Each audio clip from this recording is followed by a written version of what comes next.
Hello friends, welcome to counselling मार्गदर्शन। आपका बहुत बहुत स्वागत है हमारे यूट्यूब चैनल पे। तो आज हम लोग डिस्कस करने जा रहे हैं नीट कंप्लीट काउंसलिंग के बारे में कि नीट यूजी की काउंसलिंग किस तरीके की होगी, क्या प्रोसीजर है, क्या गाइडलाइंस जारी की गई है गवर्नमेंट में। इस वीडियो को देखने के बाद आपको नीट काउंसलिंग सेल्फ कर सकते हैं, किसी भी काउंसलर की ज़रूरत नहीं है। अगर प्रॉपर कोई काउंसलिंग में प्रॉब्लम होती है या काउंसलिंग रिलेटेड कोई क्वेरी है तो मुझसे भी संपर्क कर सकते हैं। और व्हाट्सएप ग्रुप का लिंक हमारे डिस्क्रिप्शन में मिल जाएगा और वहाँ पर ग्रुप को ज्वाइन कर लीजिएगा ताकि रेगुलर अपडेट्स मिलते रहें, कोई भी आपकी इन्फॉर्मेशन मिस ना हो पाए। और जो भी काउंसलिंग की डेट्स अभी जारी नहीं की गई है, जल्दी शेड्यूल भी आ जाएगा। जैसे ऑल इंडिया का आएगा उससे 7 डेज़ में, उसके बाद आपका यूपी नीट का भी काउंसलिंग आ जाएगा। जो भी बच्चों की मार्क्स ठीक आए हैं, 500 प्लस आए हैं, जनरल वाले 520 522 तक हैं, वो उनको गवर्नमेंट कॉलेज मिलेगा। और अगर SC ST हैं तो आपको 410 प्लस 415 प्लस है तो आप सेफ साइड में आपको गवर्नमेंट कॉलेजेस मिल जाएगा। और अगर हम देखते हैं कि क्या प्रोसीजर है, किस तरीके से हमें काउंसलिंग प्रोसेस करना है, क्या क्या कुछ चेंजेस किए गए हैं, सिक्योरिटी किस तरीके से हम अपनी बचा सकते हैं, क्या हम मॉकअप राउंड पे जाके या स्टे वैकेंसी राउंड में जाके कॉलेज को ड्रॉप करने के बाद हमारे साथ क्या क्या सिनेरियो होती है, क्योंकि मेडिकल में बॉन्ड्स होते हैं। प्लस अगर आपने स्टे वैकेंसी राउंड में कॉलेज लेने के बाद ड्रॉप कर दिया तो आप 26-27 सेशन में भी ज्वाइन नहीं हो पाएंगे। तो इस बात को भी हमें ध्यान में रखना है, कोई ऐसी मिस्टेक नहीं करनी है जिससे मुझे इस साल 2025-26 में प्रॉब्लम हो या आने वाले साल में प्रॉब्लम हो। तो इस चीज़ का विशेष ध्यान रखें। काउंसलिंग का एक स्मूथ तरीका है, अगर काउंसलिंग सही तरीके से जानते हैं, क्योंकि इसमें रजिस्ट्रेशन के टाइम पे जो आपको पे स्लिप मिलती है, रजिस्ट्रेशन स्लिप मिलती है, उसको 1 टाइम होता है, वो आपका डाउनलोड कर लेना, उसको संभाल के रख लेना है वो, क्योंकि उसके बाद आपको चीज़ें डाउनलोड करने को नहीं मिलती, क्योंकि बहुत इंपॉर्टेंट प्रक्रिया है। तो 1 बाय 1 हम लोग सारी प्रक्रिया को देखेंगे, किस तरीके इस प्रोसेस को फॉलो करके हम आगे काउंसलिंग में पार्टिसिपेट कर सकते हैं। यहाँ पर इस इंफॉर्मेशन ब्राउचर में आपको कंप्लीट डिटेल्स मिलेंगी। तो 1 बाय 1 हम लोग पढ़ लेते हैं। सबसे पहले यहाँ पर लिखा हुआ है, जो नोटिस जारी किया गया है वो चिकित्सा शिक्षा अनुभाग 4 से जारी किया गया है। नोटिस जो जारी किया गया है वो 18 जून को जारी किया गया है। कहाँ पर जारी किया गया था? updgma.gov.in पे वेबसाइट पे जाइए और वहाँ पर ये नोटिस आपको मिल जाएगा। नेक्स्ट अगर हम देख लेते हैं किसके लिए नोटिस जारी किया गया, 2025-2026 हेतु प्रदेश राजकीय एवं निजी क्षेत्र के medical dental college, MBBS and dental college के लिए जारी किया गया है। यानी जो ये प्रोसेस है इसमें आपके जो भी गाइडलाइंस हैं वो किसके लिए, MBBS के लिए जारी किया गया है और डेंटल के लिए जारी किया गया है। BMS का और BDS का, BDS तो इसी में आ जाता है, BMS हो गया, BHMS हो गया, तो आपका आयुर्वेद यूनानी वो अलग पोर्टल पे चलते हैं। फिलहाल जो ये यूपी नीट का पोर्टल है या फिर DGMA की वेबसाइट पे जो आ रहा है, अभी आया है, वो आपका केवल MBBS और डेंटल कॉलेजेस के लिए आया हुआ है। तो चलिए 1 बाय आगे पढ़ लेते हैं क्या स्टेप्स हैं। तो यहाँ पर कुछ दिया गया है कि दिशा निर्देश जारी किए गए, उपयुक्त विशेष आपके संघ संदर्भ में कहने का निर्देश जारी किया। नेशनल एलिजिबिलिटी नीट यूजी की मेरिट सूची के आधार पर राज्य की शिक्षा संस्थान में उपलब्ध स्टेट कोटे के 85% सीट और निजी अल्पसंख्यक चिकित्सा संस्थानों की 100% सीट्स, स्नातक सीटों पर MBBS एंड BDS हेतु शैक्षणिक संस्थान 2025-26 में प्रवेश हेतु निम्न दिशा निर्देश दिए गए। मतलब यहाँ पर ये कम्प्लीटली हिंदी में है, थोड़ा सा मैं आपको समझाने की कोशिश करता हूँ कि इसमें दिशा निर्देश की जारी किया गया है। तो वो जो भी बच्चे हैं जो अगर गवर्नमेंट कॉलेज में पार्टिसिपेट करना चाहते हैं, यूपी के गवर्नमेंट कॉलेज में एडमिशन लेना चाहते हैं, अगर उनके पास होम स्टेट का कोटा है, 12th अपना बच्चों ने यूपी से किया हुआ है, तो वो यूपी नीट की काउंसलिंग में पार्टिसिपेट कर सकते हैं। और 100% सीट में आपको जो भी सीट्स हैं वो 85% सीट आपकी होम स्टेट वालों के लिए रिजर्व कर रखी है। बाकी की जो 15% सीट्स हैं गवर्नमेंट कॉलेज की, वो आप MCC ऑल इंडिया के थ्रू भी पार्टिसिपेट कर सकते हैं। जो इंडिया के ऑल इंडिया का मीनिंग है, जो होम स्टेट के हैं बच्चे उनको तो ऑलरेडी मौका मिल रहा है ऑल इंडिया में पार्टिसिपेट करने का और आपके होम स्टेट के थ्रू यूपी नीट में भी पार्टिसिपेट करने का। बट अगर अदर साइड देखते हैं, कोई बिहार का है, राजस्थान का या आउटसाइड यूपी है और वो यूपी के गवर्नमेंट कॉलेज में एडमिशन लेना चाहता है, तो उसके पास केवल एक रास्ता है, उसको ऑल इंडिया MCC की काउंसलिंग करनी होगी, तभी उस कॉलेज में एडमिशन ले सकता है यूपी के गवर्नमेंट कॉलेज में। अब सेकंड सिनेरियो ये आता है कि जो बच्चे यूपी के प्राइवेट कॉलेजेस में एडमिशन ले सकते हैं, तो यहाँ पर थोड़ा सा चेंजेस आते हैं। अगर आपको यूपी के प्राइवेट कॉलेज में एडमिशन लेना है तो आपको यूपी नीट की काउंसलिंग में पार्टिसिपेट करना होगा, ना कि आपको ऑल इंडिया में, क्योंकि ऑल इंडिया में जितने भी प्राइवेट कॉलेजेस होते हैं MCC के, वो डीम्ड यूनिवर्सिटियाँ होती है, डीम्ड मेडिकल कॉलेज होते हैं। और डीम्ड मेडिकल कॉलेज यूपी में मात्र आपका संतोष है, जो कि गाजियाबाद में लोकेटेड है। यानी कि अगर आपको यूपी के प्राइवेट कॉलेज में लेना है तो आपको यूपी नीट की काउंसलिंग करनी है, ना कि आपको ऑल इंडिया की काउंसलिंग करनी, इस बात को ध्यान रखिएगा। जो भी 85% सीट्स हैं वो आपकी होम स्टेट वालों के लिए हैं, और आपकी जो अदर 100% बाकी 15 सीट से जाना है, बाकी की जो 15% सीट्स है आपको एनसीसी जाना है। यहाँ पर एक बात और लिखी गई है और लिखा है एवं अल्पसंख्यक चिकित्सा संस्थानों की 100% स्नातक MBBS शैक्षिक संस्थान हेतु निम्नवत दिशा निर्देश जारी किए गए हैं। टोटल आपको ये चीज़ पता चल गई। इसके बाद अगर हम बात करते हैं नेक्स्ट की अभ्यर्थियों के ऑनलाइन पंजीकरण स्टेट मेरिट सूची विवरण, और यहाँ पर स्टेट मेरिट सूची जारी की जाएगी, जिसके आधार पर आपको ये डेट सीट के आधार पर आपको पता चल जाएगा आपके मेरिट लिस्ट में है कि नहीं। एक मेरिट लिस्ट बनती है जब आपका रजिस्ट्रेशन कंप्लीट हो जाता है, उसको पढ़ लेते हैं। नीट यूजी 2025 के माध्यम से चयनित छात्रों को ऑनलाइन पंजीकरण, डेटा कैप्चर, फोटो अपलोड, पंजीकरण, धरोहर धनराशि, ये एक इंपॉर्टेंट पार्ट है, धरोहर धनराशि के भुगतान आदि की कार्रवाई हेतु राष्ट्रीय सूचना विज्ञान केंद्र NIOC योजना भवन लखनऊ के तकनीकी संस्थान के रूप में नामित किया जाता है। ठीक है, और यहाँ पर लिखा है यूपी नीट 2025 की काउंसलिंग हेतु मेरिट सूची महानिदेशक एवं प्रशिक्षण उद्देश्य प्रदेश नामित अधिकारी NIOC के तैयार किए जाए। स्टेट मेरिट की अगर बात की जाए, जो भी बच्चों ने जितने बच्चे भी रजिस्ट्रेशन करते हैं फाइनली उनकी मेरिट लिस्ट जारी की जाती है। मेरिट लिस्ट में अपना नाम जरूर चेक कर लीजिएगा। अगर आपके डॉक्यूमेंट्स वेरीफाइड हो गए यानी रजिस्ट्रेशन कंप्लीट हो चुका है, सारा प्रोसेस कंप्लीट हो चुका है, तो रिजल्ट अलॉटमेंट के पहले एक मेरिट लिस्ट जारी की जाती है। उसमें बताया जाता है किस रैंक से किस रैंक तक बच्चों को यहाँ पर इसमें सम्मिलित हैं, कितने OBC के स्टूडेंट हैं, कितने जनरल के हैं, कितने SC, तो इससे आपको एक आइडिया मिल जाता है मोटामोटी क्या चीज़ें रहने वाली है। तो वो स्टेट मेरिट लिस्ट आपको डाउनलोड कर लेना है और वो आगे आपकी यूज़ होने वाली है। इसके बाद अगर हम बात करते हैं नेक्स्ट जो पार्ट आता है एलिजिबिलिटी क्या है, एलिजिबिलिटी क्राइटेरिया क्या है। नीट तो आपका देना मस्ट है, उसका 12th के भी कुछ क्राइटेरियाज होते हैं, वो भी आपको कंपलसरी होना चाहिए। यहाँ पर लिखा है 2025-2026 यूपी नीट 2025 की काउंसलिंग है, तो कुछ आपकी अर्हताएँ हैं। अर्हताएँ का मतलब है तो हम लोग एलिजिबिलिटी कैच कर लेते हैं। एलिजिबिलिटी में बात की जाए 2025-2026 सेशन के लिए एलिजिबिलिटी यहाँ पर जारी की गई है। क्या क्या एलिजिबिलिटी क्राइटेरिया ऐसे है, तो ऐसे भाई नीट यूजी जो जिन्होंने 2025 में परीक्षा में प्रतिभाग किया हो वो जिनका रिजल्ट जारी किया गया वो काउंसलिंग में पार्टिसिपेट कर सकते हैं। उत्तर प्रदेश राज्य के आरक्षित वर्ग जैसे कि आपका NTA द्वारा जारी वर्ग जो आपका होता है कट ऑफ स्कोर के अनुसार UP NEET 2025 counselling cut off clear होना चाहिए। जैसे आप जनरल हैं तो आपका कट ऑफ जनरल के हिसाब से क्लियर होना चाहिए, OBC है तो OBC यानी कैटेगरी वाइज आपका कट ऑफ क्लियर होना चाहिए, तभी आप काउंसलिंग पास करेगा। दूसरा थर्ड जो है आपका 2025 काउंसलिंग हेतु अन्य राज्य के आरक्षित वर्ग NTA द्वारा जारी कट ऑफ स्कोर आने काउंसलिंग में पंजीकरण हेतु अभ्यर्थी NTA द्वारा आरक्षित वर्ग के कट ऑफ का अनुमान नहीं होगा। थोड़ा ये चीज़ समझने वाला है कि जैसे कोई बच्चा बिहार से यूपी में आता है और यूपी के काउंसिल में पार्टिसिपेट करता है, तो यूपी का जो बच्चा है तो बिहार का स्टूडेंट है, अगर वो OBC कैटेगरी का है तो उसका जो कट ऑफ अगर यूपी में पार्टिसिपेट करना तो OBC का मिनिमम कट ऑफ नहीं देखा जाएगा, उसका जनरल काउंट किया जाएगा, तो उसका कट ऑफ जो है वो जनरल से क्लियर होना चाहिए। ये बात आपको समझनी चाहिए। जो पार्ट आता है ये लिखा हुआ है प्रदेश के राजकीय क्षेत्र के समस्त मेडिकल कॉलेजेस और आपके डेंटल कॉलेजेस संस्थानों, राजकीय क्षेत्र के जो भी आपके मेडिकल एंड डेंटल कॉलेज हैं, संस्थान, विश्वविद्यालयों में प्रवेश हेतु आपके उत्तर प्रदेश का मूल निवासी होना आवश्यक है। ठीक है, यहाँ पर अगर यूपी नीट की काउंसलिंग में पार्टिसिपेट कर रहे हैं तो यूपी का आपका डोमिसाइल होना मस्ट है। इस निमित्त ऐसे अभ्यर्थी जिन्होंने हाई स्कूल व इंटरमीडिएट अथवा समकक्ष दोनों परीक्षा उत्तर प्रदेश से उत्तीर्ण की हो, ठीक है, या उनके डोमिसाइल समान निवास प्रमाण पत्र आवश्यक नहीं होंगे।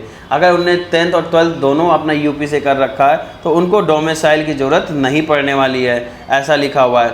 ऐसे व्यक्ति जिन्होंने हाई स्कूल इंटरमीडिएट और आपका अथवा दोनों परीक्षाएं उत्तर प्रदेश के बाहर से की हों तथा उत्तर प्रदेश राज्य का मूल निवासी है, ऐसे अभ्यर्थी को उत्तर प्रदेश के प्रदेश शासन द्वारा निर्धारित प्रारूप पर उत्तर प्रदेश के सक्षम प्राधिकारी द्वारा निर्गत डोमिसाइल समान निवास प्रमाण पत्र प्रस्तुत करना होगा। मीन्स अगर आपने क्या रखा है 10th और 12th यूपी से किया हुआ है तो आपको निवास प्रमाण पत्र की जरूरत नहीं है, डोमिसाइल सर्टिफिकेट की नीड नहीं है। और अगर आपने 10th और 12th यूपी के बाहर से किया हुआ है तो आपको डोमिसाइल सर्टिफिकेट नीड होगा और मस्ट होगा, इस बात को ध्यान रखना है। आगे का पार्ट देख लेते हैं, कुछ इंपॉर्टेंट पॉइंट्स हैं। प्रदेश के निजी क्षेत्र के मेडिकल कॉलेजेस जैसे आपके जो प्राइवेट कॉलेजेस हैं और MBBS के डेंटल कॉलेजेस हैं, विश्वविद्यालय हैं, संस्थाओं में प्रवेश हेतु अभ्यर्थी को उत्तर प्रदेश राज्य का मूल निवासी होना या हाई स्कूल तथा इंटरमीडिएट परीक्षा से उत्तीर्ण होना अनिवार्य होगा नहीं होगा। मीन्स अगर आप प्राइवेट कॉलेजेस में कर रहे हैं तो आपको कोई ऐसी मैंडेटरी नहीं है कि आप यूपी से आपका एजुकेशन होना चाहिए 10th और 12th, या आप यूपी के डोमिसाइल होना चाहिए। केवल गवर्नमेंट कॉलेज के लिए कंडीशन रखी है। भारत के अन्य प्रदेशों से हाई स्कूल एवं इंटरमीडिएट परीक्षा उत्तीर्ण अभ्यर्थी भी काउंसलिंग में प्रतिभाग करने हेतु अर्ह होंगे। नेक्स्ट, अगर यूपी नीट यूजी 2025-24 की state vacancy and special state vacancy round से आवंटित ऐसे अभ्यर्थी जिनके द्वारा प्रवेश नहीं लिया गया है, वो यूपी नीट यूजी 2025 की काउंसलिंग में प्रतिभाग नहीं कर सकते हैं। जो भी बच्चों ने स्टेट वैकेंसी राउंड में सीट मिलने के बाद सीट नहीं ली है, वो आपके 25-26 में काउंसलिंग में पार्टिसिपेट नहीं कर सकते हैं। क्या पंजीकरण है, किस तरीके से रजिस्ट्रेशन करने हैं, क्या शुल्क होगा, उस पर भी बात करेंगे। यूपी नीट यूजी 2025 की काउंसलिंग हेतु अभ्यर्थी द्वारा वेबसाइट upneet.gov.in पर निर्धारित पंजीकरण शुल्क जमा करने हेतु पंजीकरण कराना अनिवार्य होगा। और ये पंजीकरण की स्लिप भी आपको डाउनलोड कर लेनी है। पंजीकरण जो आपने किया हुआ है, यानी रजिस्ट्रेशन जो किया हुआ है, उसका प्रोफाइल भी डाउनलोड कर लेना है। उसके बाद आपको मिलने वाला नहीं है। और एडमिशन टाइम पे ये बहुत ज़्यादा इंपॉर्टेंट होता है। और अगर आप मॉर्निंग में गए एडमिशन के लिए रिपोर्टिंग करने कॉलेज में, तो आपका पहला नंबर होने के बावजूद आपको भटकना पड़ेगा और इवन हो सकता है सेम डे भी आपको एडमिशन ना मिले, और मिलता है बट बहुत ज़्यादा परेशान होते हैं आप। तो इसलिए जो भी बच्चे रजिस्ट्रेशन करेंगे, स्लिप डाउनलोड कर लेंगे, पे स्लिप डाउनलोड कर लेंगे रजिस्ट्रेशन प्रूफ, और इसके बाद बच्चों को जो आप सिक्योरिटी डिपॉजिट करते हैं, सिक्योरिटी का फीस भी आपको डाउनलोड कर लेना है। ठीक है। नेक्स्ट अगर हम बात करते हैं प्रथम एवं द्वितीय चक्र एवं स्टेट वैकेंसी राउंड की काउंसलिंग हेतु जो 2000 रुपये आपके लगेंगे, वो पंजीकरण शुल्क होगा और सभी बच्चों को वो देना अनिवार्य है। ये नॉन रिफंडेबल अमाउंट होता है। स्टेट वैकेंसी राउंड में प्रतिभाग करने हेतु सभी नवीन पंजीकरण कराना अनिवार्य होगा, चाहे आप प्रथम या सेकेंड या थर्ड राउंड में पार्टिसिपेट कर चुके हैं। और अगर आप स्टेट वैकेंसी राउंड में पार्टिसिपेट करना चाहते हैं तो आपको नवीनतम यानी कि रिफ्रेश रजिस्ट्रेशन करना होगा। और इसमें आपकी रजिस्ट्रेशन स्टेट वैकेंसी राउंड में फीस नहीं पड़ेगी, क्योंकि ऑलरेडी आप रजिस्ट्रेशन 2000 का कर चुके हैं। केवल न्यू रजिस्ट्रेशन पे आपको जाके रजिस्ट्रेशन करना है। नेक्स्ट अगर हम बात कर लेते हैं पंजीकरण शुल्क किसी भी दशा में वापस नहीं होगा। जो कि पंजीकरण शुल्क है नॉन रिफंडेबल अमाउंट है, वो किसी भी कंडीशन पे वापस नहीं होगा। अब बात कर लेते हैं सिक्योरिटी मनी। सिक्योरिटी मनी क्या है और किस हिसाब से सिक्योरिटी मनी आपको पे करनी है। अगर हम बात करते हैं यूपी नीट यूजी 2025 काउंसलिंग हेतु धरोहर राशि जो सिक्योरिटी मनी होगा, वो निम्नानुसार निर्धारित किया गया है। एक प्रोसीजर है जिसको निर्धारित कर दिया गया, इतना आपको फीस करना है। अगर हम बात करते हैं इस राजकीय क्षेत्र के मेडिकल कॉलेज, जो इस आपके स्टेट के मेडिकल कॉलेज हैं और डेंटल कॉलेज हैं, उसके लिए आपको 30,000 रुपीज़ का 30,000 रुपये का सिक्योरिटी डिपॉजिट करना होगा। ये स्टेट के आपके गवर्नमेंट MBBS कॉलेज और आपके मेडिकल डेंटल कॉलेजेस के लिए ये सिक्योरिटी फीस 30,000 रुपीज़ का है। निजी क्षेत्र के मेडिकल कॉलेजेस हेतु ये रुपीज़ जो आपका MBBS का होगा, इसमें 2 लाख रुपए सिक्योरिटी होगी। इसमें सभी आ जाते हैं, प्राइवेट भी आ जाएंगे, गवर्नमेंट भी आ जाएंगे। जो बच्चा आपको बॉर्डर पे है वो दोनों ही करके चलता है। निजी क्षेत्र के डेंटल कॉलेज आपके जो BDS के लिए होंगे, वो आपका 1 लाख रुपए सिक्योरिटी करना होगा। अगर आप 2 लाख सिक्योरिटी कर रहे हैं तो आपका इसके गवर्नमेंट कॉलेज भी आएंगे और आपके इसके प्राइवेट कॉलेज BDS के आएंगे। यानी 2 लाख पे करने पे आपको ये सारी प्रोसेस आएंगे। सिक्योरिटी कोशिश करिएगा अपने कार्ड से करिएगा, अपने अकाउंट से करिएगा, ताकि जो सिक्योरिटी रिफंड आ रहा है वो आपके अकाउंट में आए। नेक्स्ट अगर हम बात करते हैं इसके बाद ऐसे अभ्यर्थी जो राजकीय एवं निजी मेडिकल कॉलेज एवं डेंटल कॉलेजेस, निजी मतलब है मेडिकल कॉलेज, मेडिकल एवं डेंटल कॉलेज दोनों क्षेत्र की सीटों हेतु काउंसलिंग में प्रतिभाग करना चाहते हैं, उन्हें 2 लाख रुपए पे करना होगा, जैसे कि मैंने आपको बताया। और अगर ऐसे बात कर लेते हैं नेक्स्ट, ऐसे अभ्यर्थी जो राजकीय एवं निजी दोनों क्षेत्रों के डेंटल कॉलेजेस हेतु काउंसलिंग कराना चाहते हैं, तो उनको 1 लाख रुपए सिक्योरिटी देनी होगी। मीन्स अगर आपको प्राइवेट करना है या गवर्नमेंट में करना है और MBBS के लिए जा रहे हैं तो आपको 2 लाख रुपए सिक्योरिटी देनी है। अगर केवल गवर्नमेंट के लिए जा रहे हैं तो 30,000 रुपये सिक्योरिटी देनी है। अगर आप प्राइवेट BDS के लिए जा रहे हैं तो आपको 1 लाख रुपये सिक्योरिटी देनी है। इस बात को ध्यान रखिएगा। धरोहर धनराशि ऑनलाइन प्रक्रिया के माध्यम से जमा कराई जाएगी। जिन अभ्यर्थियों द्वारा धरोहर धनराशि जमा नहीं की जाएगी वे चॉइस फिलिंग हेतु योग्य नहीं होंगे। समस्त चक्र की काउंसलिंग समेत समाप्त होने के उपरांत यदि अभ्यर्थी को कोई भी सीट आवंटित नहीं होती है तो ऐसी दशा में उसकी धरोहर धनराशि उसी खाते में निम्नानुसार वापस की जाएगी जिसके खाते से उसके ने भुगतान किया हुआ है। अभिलेखों का सत्यापन, अभिलेखों का सत्यापन क्या है? हाँ, यहाँ पर एक हो सकता है आपको कन्फ्यूज़न बन रहा हो कि अगर आपको सीट नहीं मिली, अगर आपको सीट मिल गई है तो भी वो सेम अकाउंट में आपका फीस जो है रिफंड कर दी जाती है। नेक्स्ट अगर सिक्योरिटी फीस की, नेक्स्ट बात कर लेते हैं अभिलेखों का सत्यापन। जो आपको डॉक्यूमेंट्स है उसका वेरिफिकेशन कहाँ पर होगा, किस तरीके से होगा, क्योंकि ये एक जटिल प्रक्रिया है और बच्चे काफ़ी ज़्यादा परेशान होते हैं। कॉम्प्लेक्स प्रक्रिया है जिसमें बहुत ज़्यादा बच्चे परेशान होते हैं कि बच्चों का एडमिशन कैसे मिलेगा। अलॉटमेंट तो हो गया, अब आगे क्या प्रोसेस क्या होगा, इसमें थोड़ा सा बच्चों को डाउट बना रहता है। तो वो उसका प्रोसेस भी आगे बताया गया है कि यूपी नीट यूजी 2025 के अंतर्गत काउंसलिंग में प्रतिभाग करने हेतु वाले अभ्यर्थियों के अभिलेख का सत्यापन ऑनलाइन माध्यम से कराया जाएगा। जब आप रजिस्ट्रेशन कर रहे हैं उस टाइम भी आपके डॉक्यूमेंट्स वेरीफाइड होते हैं और ये प्रोसेस ऑनलाइन होता है। ठीक है, अभ्यर्थी द्वारा इस हेतु निम्न का अपलोड करने होंगे। ये डॉक्यूमेंट्स आपको अपलोड करने होंगे। क्या करने होंगे, हाई स्कूल की मार्कशीट करनी होगी या प्रमाण पत्र करना होगा, इंटरमीडिएट की मार्कशीट करनी होगी, आरक्षण से संबंधित प्रमाण पत्र like OBC, SC, ST, EWS, ex army, NCC, FF यानी फ्रीडम फाइटर, पीडब्ल्यूडी आदि लागू हो रहे हैं तो आपको लगाना है। डोमिसाइल अगर आपका सर्टिफिकेट लागू हो रहा है तो आपको ये भी लगाना है। डोमिसाइल किस दशा में होगा वो मैं आपको बता चुका हूँ। अगर आपका बच्चे का 10th और 12th यूपी से है तो आपको डोमिसाइल नहीं लगाना है। अगर 10th और 12th यूपी के बाहर से और मूल निवासी यूपी के तो आपको डोमिसाइल सर्टिफिकेट लगाना होगा। नेक्स्ट बात कर लेते हैं यूपी नीट यूजी द्वारा पंजीकरण के माध्यम से अभिलेखों का ऑनलाइन सत्यापन है तो उनमें किसी नोडल सेंटर का चयन करना होगा। मीन्स इसलिए बताया गया कि आपके ऑनलाइन डॉक्यूमेंट्स कर रहे हैं और डॉक्यूमेंट्स में कोई डिस्पेरेंसी आ जाती है तो आपको क्या है, मौका मिलता है ऑनलाइन करने का। लेकिन कुछ ऐसे डॉक्यूमेंट्स हैं जिसमें प्रॉब्लम है, उसको नहीं किया जाता है तो आपको नोडल सेंटर जाना होगा। नोडल सेंटर एक आप मान सकते हैं कि एक ऐसा नियरेस्ट आपका सेंटर है जहां पर आपकी प्रॉब्लम सुनी जाएगी, डिस्पेरेंसी जो आएंगे उसको सॉल्व किया जाएगा। सबसे ज़्यादा डिस्पेरेंसी कैटेगरी से रिलेटेड आती है, कैटेगरी में कहीं ना कहीं प्रॉब्लम होती है तो उस डिस्पेरेंसी को सॉल्व कर लिया जाता है। फिलहाल आगे हम बात कर लेते हैं किस तरीके से करना है। बहुत इसी वजह एप्लीकेशन लिखाते हैं, उसके बाद आपको वो प्रॉब्लम सॉल्व कर ली जाती है। कोई भी बच्चे अगर किसी तरह की प्रॉब्लम होती है हम उससे संपर्क कर सकते हैं, अपने नियरेस्ट नोडल सेंटर में संपर्क कर सकते हैं। हमारे पास जो बच्चे काउंसलिंग में रहते हैं उनके जाकर कोई प्रॉब्लम होती है तो हम लोग खुद बच्चों के साथ जाते हैं, आगे का प्रोसेस क्लियर कराते हैं। नेक्स्ट अगर बात कर लेते हैं क्या क्या ऑनलाइन सत्यापन नोडल सेंटर जो हैं आपका, ये आपके जो गवर्नमेंट कॉलेज है आपके नियरेस्ट जो होंगे वहाँ जाके कर सकते हैं। जो लखनऊ के रहने वाले किंग चौक में कर सकते हैं, राम लोहिया में कर सकते हैं। कानपुर के लिए नियरेस्ट आपका तो कानपुर से नियरेस्ट है वो गणेश शंकर में कर सकते हैं और आगरा के एसएन में कर सकते हैं। LLR में आपके मेरठ वाले कर सकते हैं। और अगर हम बात करते हैं LLB मेडिकल कॉलेज झांसी में, झांसी रानीबाई लक्ष्मीबाई करके जो कॉलेज है, BRD आपके गोरखपुर में कर सकते हैं। तो ये आपके मेरिट है और ये नोडल सेंटर है तो आप अपने हिसाब से इसको चूज़ कर सकते हैं। नेक्स्ट आप बात कर लेते हैं आपका आरक्षण से रिलेटेड। आरक्षण से रिलेटेड यहाँ पर मीनिंग है कि वर्टिकल आरक्षण। वर्टिकल आरक्षण का मतलब ये है कि आप अगर OBC है या EWS है, अगर आप EWS है या कोई भी कास्ट की कैटेगरी आ रही है, OBC जनरल UR हो गया ना और आपका SC ST हो गया तो ये आपके वर्टिकल में आते हैं। लेकिन इसके अलावा कोई जो सब कैटेगरीज होती है लाइक एक्स आर्मी में एक्स सर्विसमैन हो गया, NCC का हो गया, फ्रीडम फाइटर हो गया, वो आपके हॉरिजॉन्टल में आते हैं, हॉरिजॉन्टल में आते हैं। इस प्रदेश में सत्यापित राज्य क्षेत्र हेतु विश्वविद्यालय में यहाँ पर ये सूचना जारी किया गया है कि अगर आप SC हैं तो आपको 21% का रिजर्वेशन मिलेगा। अनुसूचित जाति में आते हैं और अनुसूचित जनजाति में आते हैं यानी ST है तो आपको 2% का कोटा दिया जाएगा। अन्य पिछड़ा वर्ग में आते हैं OBC में तो 27% का कोटा है। और अगर हम बात करते हैं आर्थिक रूप से कमज़ोर वर्ग से आते हैं तो 10% का आपका कोटा यहाँ पर दिया हुआ है EWS वालों को। और जो भी सर्टिफिकेट होगा वो आपका 1 अप्रैल 2025 के बाद का होना चाहिए। इस बात को ध्यान रखना है। स्टेट के हैं तो वो स्टेट का सर्टिफिकेट लगेगा, कोई भी सेंटर का आपका सर्टिफिकेट नहीं लगेगा।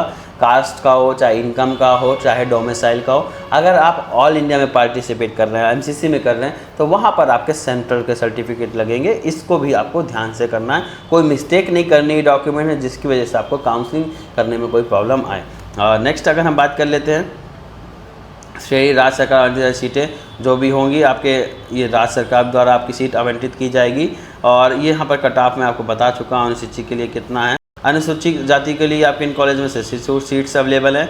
अनुसूचित जनजाति के लिए 5 सीट्स अवेलेबल है। टोटल जो इनके लिए आरक्षित की सीट की गई हैं 85 सीट्स यहाँ पर की गई हैं। यहाँ पर आपका जो हॉरिजॉन्टल दे रखा है, जो सब कोटा जिसे बोलते हैं, यहाँ पर 2% आपका फ्रीडम फाइटर के लिए है और एक्स सर्विसमैन के लिए 2% कोटा है। दिव्यांग अभ्यर्थियों के लिए 5% का कोटा यहाँ पर दे रखा है।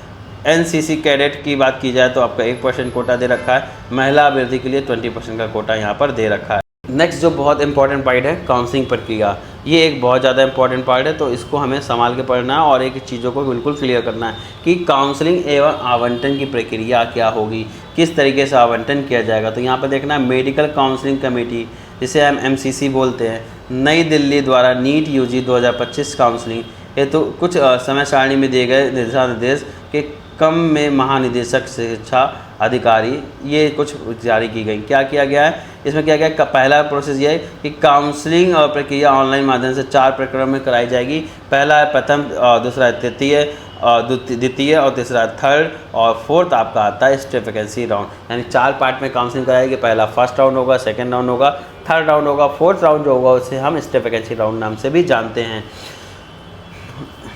अभ्यर्थी प्रथम एवं द्वितीय चक्र की काउंसलिंग में आवंटित सीट को तृतीय चक्र की काउंसलिंग में अपग्रेड करने हेतु आहर होंगे। यानी पहले राउंड में जो सीट मिल रही है उसको आप अपग्रेड कर सकते हैं, दूसरे राउंड में जो सीट मिल रही है उसको भी आप अपग्रेड कर सकते हैं, लेकिन जो तीसरे राउंड में जो सीट मिल रही है उसको आप अपग्रेड करके स्टेट वैकेंसी राउंड में नहीं जा सकते। जो थर्ड मिल रही है वो आपकी फाइनल होगी, और अगर आप ऐसा करते हैं थर्ड वाली को सीट छोड़कर आप स्टेट वैकेंसी राउंड में तभी जा सकते हैं जब आपको थर्ड वाली सीट छोड़नी होगी, आपको वो सीट सरेंडर करनी होगी और आपको स्टेट वैकेंसी राउंड में मौका मिलेगा। स्टेट वैकेंसी राउंड में मौका मिलने पर आपको साथ कि अगर आप सीट नहीं लेते हैं तो आप काउंसलिंग में नहीं बैठ पाएंगे, आपकी जो सिक्योरिटी है वो भी डिपॉजिट कर ली जाएगी और नेक्स्ट ईयर आप नीट के काउंसलिंग में भी नहीं बैठ पाएंगे। तो इतना सख्त डिसीज़न लिया गया है, तो कोई भी ऐसा डिसीज़न मेरे होप है कि नहीं लेगा कोई भी स्टूडेंट जिसकी वजह से उसके आने वाले साल भी ख़राब हों। आगे प्रोसीड देखते हैं। अभ्यर्थी द्वारा पुनरावंटन हेतु, यानी कि पहले राउंड में मिल गया है और सेकंड में अगर दोबारा आपको सीट पानी है हेतु दिए गए विकल्प के अनुसार यदि कोई अन्य सीट आवंटित हो जाती है तो पूर्व में वाली सीट स्वतः रिक्त हो जाएगी। जैसे आपको फर्स्ट राउंड में कोई सीट मिलती है और आपने अपग्रेडेशन डाला हुआ है तो सेकंड में जो सीट मिल रही है तो फर्स्ट राउंड में जो मिली थी सीट वो ऑटोमेटिक कैंसिल मान ली जाएगी, उसको रिक्त घोषित कर दिया जाएगा और वो सीट किसी दूसरे बच्चे को आवंटित कर दी जाएगी।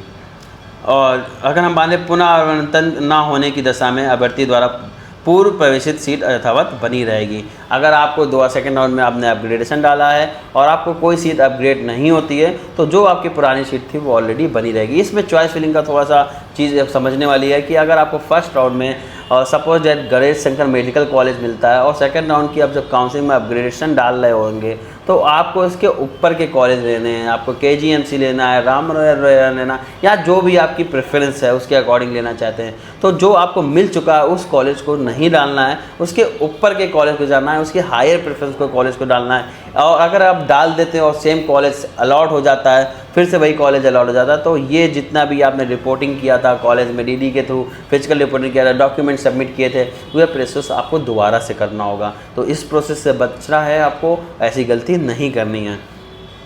पुनः इसके बाद अगर आगे देख लेते हैं, पुनः हेतु अभ्यर्थी चॉइस फिलिंग के दौरान पूर्ववत चक्र की काउंसलिंग में प्रवेशित सीट का विकल्प अगले चक्र की काउंसलिंग में ना भरे। देखिए ये बात बताई गई है, यदि पूर्व प्रवेशित सीट का विकल्प भरने के पश्चात अभ्यर्थी का पुनः आवंटन के फलस्वरूप यही सीट पुनः आवंटित हो जाती है तो ऐसी दशा में अभ्यर्थी को आवंटित मेडिकल कॉलेज नोडल सेंटर पर उपस्थित होकर प्रवेश प्रक्रिया पुनः संपन्न करानी होगी, अन्यथा की दशा में पूर्व से प्रवेशित सीट स्वतः निरस्त हो जाएगी, जिसका समस्त उत्तरदायित्व स्टूडेंट खुद होगा। और नोडल सेंटर में जिन बच्चों को गवर्नमेंट कॉलेज मिले वो सेम गवर्नमेंट कॉलेज में जाके प्रोसेस करा सकते हैं, डॉक्यूमेंट वेरिफिकेशन करा सकते हैं। जिन बच्चों को प्राइवेट कॉलेज मिले हुए उनके में अलॉटमेंट लेटर में लिखा होता है नोडल सेंटर कहाँ पर रिपोर्ट करना है, तो नोडल सेंटर का डिटेल्स आपको आपके अलॉटमेंट लेटर में मिल जाएगा।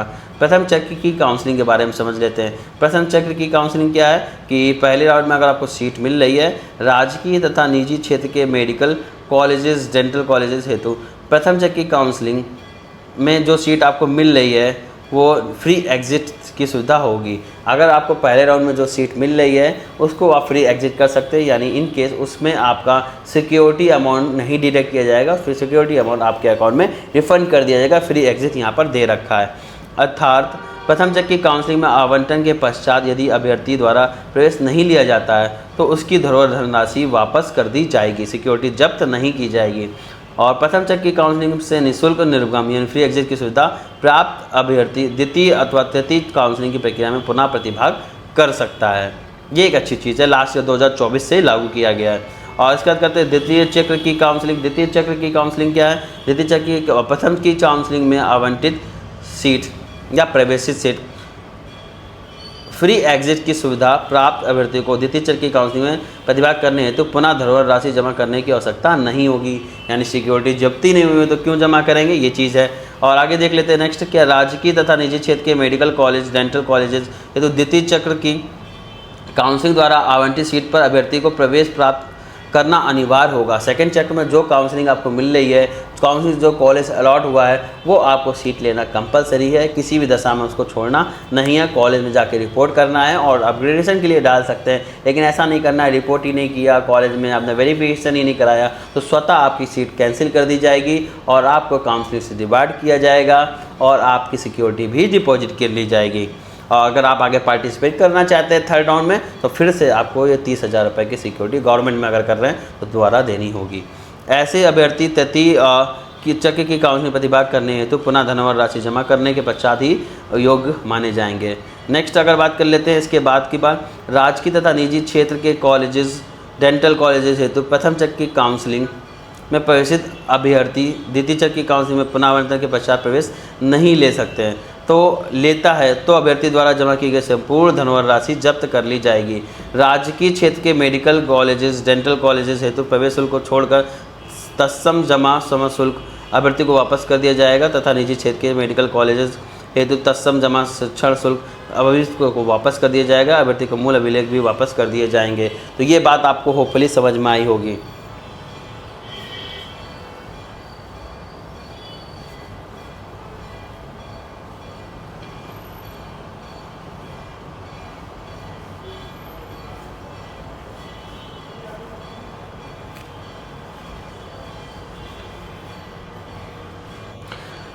थर्ड राउंड में इसके बाद अगर आप पहुँचते हैं थर्ड राउंड में क्या होगा, थर्ड राउंड में आपको प्रथम एवं द्वितीय चक्र की काउंसलिंग से अनावंटित प्रवेशित अभ्यर्थी को तृतीय चक्र की काउंसलिंग में प्रतिभाग करने हेतु पुनः धरोहर राशि जमा करने की आवश्यकता नहीं है। उनको कोई सिक्योरिटी फीस डिपॉजिट नहीं करना है। और अगर आपको राजकीय तथा निजी क्षेत्र के मेडिकल कॉलेज में डेंटल तृतीय चक्र की काउंसलिंग में सीट वापस होती है तो वो सीट लेना आपको अनिवार्य होगा, अन्यथा इस स्थिति में जमा की गई धरोहर राशि आपकी जब्त कर ली जाएगी। राजकीय क्षेत्र में मेडिकल कॉलेज, डेंटल हेतु प्रथम द्वितीय चक्र की काउंसलिंग से जो सीट मिली हुई है, यदि तृतीय चक्र की काउंसलिंग में पुनः आवंटन के पश्चात प्रवेश नहीं मिल देता है तो अभ्यर्थी की सिक्योरिटी तो जमा की जाएगी, तत्सम जमा किए गए समय शुल्क जब्त कर लिया जाएगा और सिक्योरिटी भी जमा करी जाएगी। और आगे आपको आगे का पार्ट समझ लेते हैं कि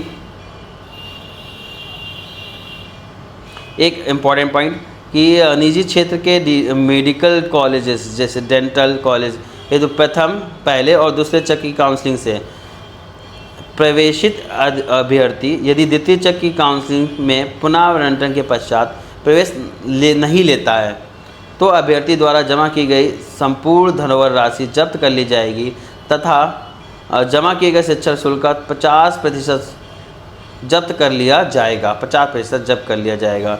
शिक्षण शुल्क में आपने जो फीस जमा की है उसका भी 50% जमा कर लिया जाएगा अगर ये आप थर्ड राउंड में सीट मिलने के बाद नहीं लेते हैं तो। उसके बाद अगर स्टे में नहीं लेंगे तो और प्रॉब्लम होने वाली है। तृतीय चक्र की काउंसलिंग के आवंटन के प्रोसेसिंग के पश्चात यदि आरक्षित श्रेणी की कोई भी सीट रिक्त रह जाती है तो ऐसी सभी सीटों को निम्नानुसार तालिका अनुसार सम्मिलित करते हुए आवंटन प्रक्रिया की जाएगी। ये जो है आपका बताया गया है 3 राउंड के बाद भी अगर कोई सीट खाली रह जाती है तो ये जाएगी कैटेगरी किस में कन्वर्ट हो जाएगी, जो एससी और पीडब्ल्यू ये जो आपकी कैटेगरी है वो एसटी में कंसीडर कर लिया जाएगा और एससी की जो ये सब कैटेगरी है उसको एससी मान लिया जाएगा और यूआर की जो सब कैटेगरी है उसको आपको यूआर मान लिया जाएगा। बहुत बड़ा नुकसान होने वाला बच्चों को अगर ऐसी कोई गलती कर देते हैं। और आपकी एससी को किस में कन्वर्ट किया जाएगा, जनरल में किया जाएगा। ओबीसी की सीट को भी जनरल में कर दिया जाएगा और आपकी जो भी कैटेगरी है सभी को जनरल में कर दिया जाएगा। तो इस बात को ध्यान रखना है कि एक्सट्रीम वैकेंसी राउंड आपके लिए नहीं है और जितनी भी आपकी कैटेगरी है जितना भी एडवांटेज है वो उस राउंड में आपको मिलना नहीं वाला है, यानी वो सीट जो होगी वो जनरल के लिए होगी। नेक्स्ट अगर स्टेट वैकेंसी राउंड के संबंध में ये एक इम्पॉर्टेंट पॉइंट होगा। स्टेट वैकेंसी राउंड है तो वही अभ्यर्थी योग्य होंगे जिन्होंने यूपी नीट 2025 के किसी भी चक्र की काउंसलिंग में कोई भी सीट आवंटित ना हुई हो। अगर आप कभी पार्टिसिपेट कर सकते हैं कि किसी भी राउंड में आपको कोई भी सीट आवंटित ना हुई हो। स्टेट वैकेंसी राउंड हेतु नीट 2025 की ऑल इंडिया काउंसलिंग एवं अन्य राज्यों की काउंसलिंग के किसी भी चक्र के माध्यम से कोई अभ्यर्थी अभ्यर्थी योग्य नहीं होंगे कि अगर उन्होंने क्या किया, पहले, सेकेंड और थर्ड राउंड में क्या किया, बीडीएस में एडमिशन ले लिया है, तो वो स्टेप वैकेंसी राउंड के एमबीबीएस काउंसलिंग के चॉइस फिलिंग के लिए एलिजिबल। ऐसे अभ्यर्थी निम्नानुसार राजकीय निजी क्षेत्र के एमबीबीएस पाठ्यक्रम हेतु देय धरोहर धनराशि ऑनलाइन माध्यम से जमा करना सुनिश्चित करेंगे। ऐसे जिन अभ्यर्थियों की धरोहर धनराशि जमा नहीं होगी वे चॉइस फिलिंग के लिए एलिजिबल नहीं होंगे। तो ये चीज़ बातें लिखी थी और कुछ इंपॉर्टेंट पॉइंट लिखा हुआ है। एक स्टेप वैकेंसी राउंड में प्रतिभाग करने हेतु समस्त रजिस्ट्रेशन समस्त योग्य 2000 रुपये का पंजीकरण शुल्क जमा करना, नवीन कराना होगा। ऐसे व्यक्ति जो पूर्व चक्रों में काउंसलिंग में प्रतिभाग कर रहे नहीं, प्रथम बार स्टेप वैकेंसी राउंड की काउंसलिंग में प्रतिभाग कर रहे हैं, उन्हें निम्नानुसार धनराशि जमा करना होगा। जो पुराने रजिस्ट्रेशन कर रखे थे उनको आपको फीस डिपॉजिट नहीं करनी है। फर्स्ट, सेकेंड एंड थर्ड चार की काउंसलिंग में पंजीकृत अनावंटित ऐसे छात्र जिनके द्वारा पूर्व में धरोहर धनराशि जमा की गई थी, उन्हें स्टेप वैकेंसी राउंड की काउंसलिंग में प्रतिभाग करने हेतु कोई धरोहर राशि जमा भी नहीं करनी है। तो ये चीज़ें थी, आपको होपफुली चीज़ें समझ में आई होगी। अब प्रवेश की प्रक्रिया आपको समझा देते हैं, क्या प्रवेश की प्रक्रिया रहने वाली है। कुछ इंपॉर्टेंट पॉइंट्स आपको पढ़ के बताएंगे कि किस प्रक्रिया से आपको एडमिशन मिलने वाला है। तो ये प्रक्रिया थोड़ा सा लेंदी हो रहा है और प्रक्रिया के लिए आपको मैं एक ओरली बता दूंगा, त्याग पत्र की बात बता दूंगा, ये ज़्यादा बेटर रहेगा। अब ये बहुत इंपॉर्टेंट पॉइंट आ रहा है कि अगर आपको सीट मिल गई है और सीट मिलने के बाद आगे का प्रोसेस क्या करना उसको समझ लेते हैं। पहला पॉइंट दे रखा है कि राजकीय क्षेत्र के मेडिकल कॉलेज, डेंटल कॉलेजेस संस्थान में प्राप्त अभ्यर्थी को आवंटित सीट में कॉलेज में व्यक्तिगत रूप से उपस्थित होकर निर्धारित समस्त शुल्क संबंधित मेडिकल कॉलेज, डेंटल कॉलेज में प्रचलित व्यवस्था के अनुसार जमा करना के साथ प्रक्रिया पूर्ण करनी होगी। अगर आपको सीट मिल गई है, जो कॉलेज की सीट मिली है, गवर्नमेंट मिली है, तो कॉलेज में जा सकते हैं और समस्त डॉक्यूमेंट्स के साथ समस्त फीस डिपॉजिट करनी होगी। अगर आपको किसी प्राइवेट कॉलेज की सीट मिली है तो आपको प्राइवेट कॉलेजेस के नोडल सेंटर पे जाना होगा। नोडल सेंटर की जानकारी आपको आपके अलॉटमेंट लेटर पे मिल जाएगी। ये वही बात लिखी हुई कि प्राइवेट का नोडल सेंटर पे जाना है और नोडल सेंटर की जानकारी आपके डिटेल अलॉटमेंट लेटर पे लिखी होगी। और ये लिखा नेक्स्ट जो थर्ड पॉइंट है, निजी क्षेत्र के कॉलेजों में प्रवेश हेतु नोडल सेंटर की सूची महानिदेशक चिकित्सा एवं ये वेबसाइट से जारी कर दी जाएगी, अलग से भी जारी कर जाएगी, आपके अलॉटमेंट लेटर पे भी मिल जाएगी। निजी क्षेत्र के मेडिकल कॉलेज, डेंटल कॉलेज, विश्वविद्यालय में अब प्राप्त अभ्यर्थियों को आवंटित कॉलेज में प्रवेश हेतु निर्धारित शिक्षण शुल्क की धनराशि डिमांड ड्रॉप द्वारा, जो कि महानिदेशक चिकित्सा DGMA की वेबसाइट पर शिक्षा प्रशिक्षण उत्तर प्रदेश लखनऊ के पक्ष में दिए गए होगा। ये लिखा हुआ कि जो भी आपको सीट मिल रही है वो इसके फेवर में बनेगी। ये बात यहाँ पर लिखी हुई है, किस फेवर में बनेगी, जो भी प्राइवेट कॉलेज है DGMA कार्यालय के नाम से बनेगी। ये प्रॉपर यहाँ पर लिखा होगा, इस नाम से सर्कल शुल्क जमा करना है, पक्ष में दे होगा, जो कि निर्धारित नोडल सेंटर पर व्यक्तिगत रूप से उपस्थित होकर निर्धारित समयावधि के अंतर्गत आपको पूर्ण किए जाना अनिवार्य होगा। किसी भी दशा में धरोहर धनराशि शुल्क समायोजित नहीं की जाएगी। समय समाप्त होने के बाद ये फीस आपकी जमा नहीं की जाएगी। प्रवेश के समय अभ्यर्थी द्वारा शैक्षिक अभिलेखों जो भी डॉक्यूमेंट्स है, सारे सर्टिफिकेट हैं, वो आपको प्रस्तुत करने होंगे। अगर आप नहीं कर पाते हैं तो आपकी सीट कैंसिल मान ली जाएगी। और जो भी आपने पोर्टल में डेटा अपडेट किया था उसको वहाँ समझ दिखाना होगा और वो अगर वेरीफाई हो जाता है देन आपकी सीट कंफर्म हो जाएगी। प्रवेश नेक्स्ट पॉइंट आ रहा है, प्रवेश लेने के उपरांत किसी भी प्रमाण पत्र के सक्षम स्तर से सत्यापन की प्रक्रिया में यदि कोई भी अभिलेख प्रमाण पत्र रचना त्रुटिरहित पाया जाता है, कोई भी कमी पाई जाती है, तो इस स्थिति में अभ्यर्थी का प्रवेश निरस्त कर दिया जाएगा और उसको सीट नहीं मिलेगी। नेक्स्ट अगर देख लेते हैं, काउंसलिंग में आवंटित सभी अभ्यर्थियों को कॉलेज नोडल सेंटर स्तर पर मेडिकल बोर्ड का गठन निम्नानुसार मेडिकल कॉलेज में कराया जाएगा। एक राजकीय मेडिकल कॉलेज से दूसरे राजकीय मेडिकल कॉलेज में पुनः आवंटन प्राप्त अभ्यर्थियों को पूर्व आवंटित कॉलेज द्वारा प्रवेश शुल्क को छोड़कर अन्य समस्त शुल्क वापस कर दिया जाएगा। ऐसी अभ्यर्थी नवीन आवंटित मेडिकल कॉलेज में निर्धारित समय से प्रवेश शुल्क जमा करना अनिवार्य होगा। सपोज डेट आपको पहले किसी कॉलेज में फ़ीस मिलती है, उसकी फ़ीस ज़्यादा होती है और सेकंड में जो सीट मिली है उसकी फ़ीस कम है, तो जो डिफरेंस होगा दोनों का वो आपके अकाउंट में वापस कर दिया जाएगा। सपोज डेट जो अगर पहले कॉलेज में फ़ीस कम है, दूसरे कॉलेज में फ़ीस मिला है उसकी फ़ीस ज़्यादा, तो जो डिफरेंस अमाउंट है उसका DD उस कॉलेज के DGMA के नाम पर बनवा लेना है और वो फीस जाके डिफरेंस फीस आपको वहाँ पर जमा कर देनी है। अब किस कंडीशन में आप त्याग पत्र दे सकते हैं, त्याग पत्र दिए जाने के संबंध में ये एक इम्पॉर्टेंट पॉइंट है। त्याग पत्र देने हेतु सभी अभ्यर्थी होंगे, सभी स्टूडेंट एलिजिबल होंगे जिनके द्वारा आवंटन के पश्चात प्रवेश प्रक्रिया पूर्ण की गई हो। ऐसे स्टूडेंट को त्यागपत्र देना है जिन्होंने क्या किया, एडमिशन मिल गया है, सीट अलॉट हो गई है, उसके बाद स्टूडेंट ने पूरा प्रोसेस कंप्लीट किया है, एडमिशन फाइनल हो गया है, उस ऐसे स्टूडेंट त्यागपत्र दे सकते हैं। त्यागपत्र किस कंडीशन में दिया जाना था ये मैंने बता दिया। अभ्यर्थी द्वारा प्रवेश प्रक्रिया जिस कॉलेज नोडल सेंटर पर संपन्न की गई थी, उसी कॉलेज या नोडल सेंटर पर अभ्यर्थी को व्यक्तिगत रूप से उपस्थित होकर त्यागपत्र देना होगा। किसी भी अन्य माध्यम से प्रेषित किया गया त्यागपत्र मान्य नहीं होगा। राजकीय medical college, dental college, nodal centre के प्रभारी अधिकारी समस्त त्यागपत्र निम्नानुसार स्वीकार करते हुए NIC के पोर्टल पर निर्धारित समय सीमा के अंतर्गत पोर्टल पे अपडेट किया जाएगा, तभी ये त्यागपत्र मान्य होंगे। प्रथम चक्र की काउंसलिंग, प्रथम चक्र की काउंसलिंग के बारे में यहाँ दे रखा है। यदि कोई अभ्यर्थी प्रथम चक्र की काउंसलिंग से आवंटित प्राप्त कर सके प्रदेश के किसी भी निजी राजकीय क्षेत्र के मेडिकल कॉलेज, डेंटल कॉलेज की सीट पर प्रवेश प्राप्त कर लेता है, तत्पश्चात वह प्रवेशी सीट से त्यागपत्र देना चाहता है, तो ऐसे अभ्यर्थी द्वितीय चक्र की काउंसलिंग में की चॉइस फिलिंग में से 2 दिन पूर्व, उदाहरण यदि किसी द्वितीय काउंसलिंग की, एक एग्जाम्पल के थ्रू बताया जा रहा है, द्वितीय काउंसलिंग की चॉइस फिलिंग 24 जुलाई को शाम सुबह 11 बजे से प्रारंभ होनी है, तो अभ्यर्थी को 2 जुलाई 2025 के 11 बजे तक अपनी सीट से त्यागपत्र दे सकता है। ठीक है, स्टार्ट होने से पहले देना है।